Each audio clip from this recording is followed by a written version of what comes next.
Hello, আসসালামু আলাইকুম everyone. আমার সকালটা কাটে আমার মেজো মেয়েকে স্কুলে নিয়ে তাকে নিয়ে আসার পর আমার কাজ শুরু হয়।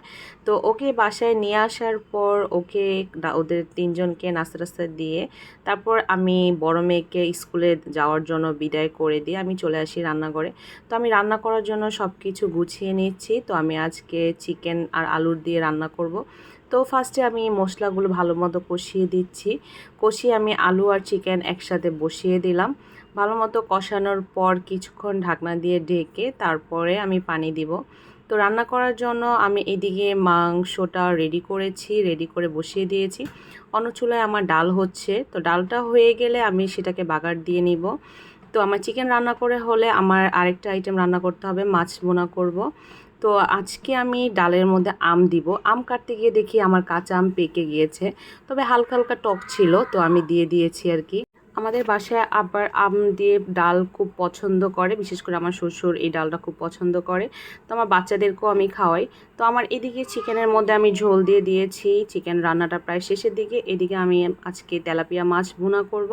তো এটাকে আমি ভালো মতো ধুয়ে নিচ্ছি, ধুয়ে তারপরে আমি এটাকে ভেজে নিব ভালো করে।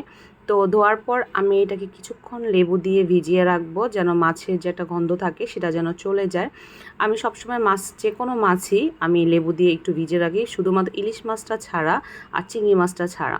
তো আমার একদম ভালো মতো পরিষ্কার হয়ে গিয়েছে। আমি এখন মাছটাকে ভেজে নিব। তো আমার এইদিকে আমার মুরগি রান্নাটা শেষ। তো আমি যেহেতু মশলা কষানোর সময় একবার সব কিছু দিয়েছি, তো আমি এখন চুলা অফ করে দেওয়ার আগেও আমি আবার একটু মশলা দিয়ে চুলাটা এখন ফাইনালি অফ করে দিব।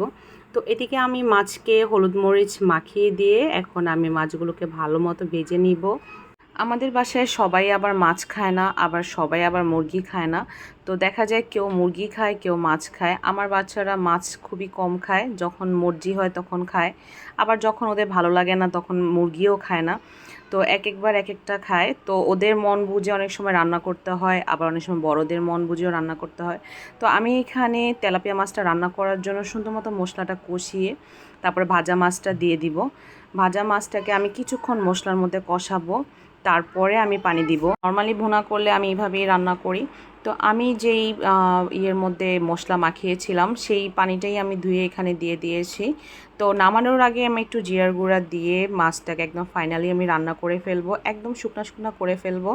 কারণ তেলাপিয়া মাছটা এই ধরনের আরও কিছু মাছ আছে একদম শুকনা শুকনা ভুনাই ভালো লাগে, আবার কিছু মাছ আছে একটু ঝোল ঝোল রাখলে ভালো লাগে। তো এই তো আমার রান্না বান্নাও শেষ। আজকের ভিডিওটা শুধুই রান্নার ভিডিও ছিল। ওকে, আল্লাহ হাফেজ সবাইকে।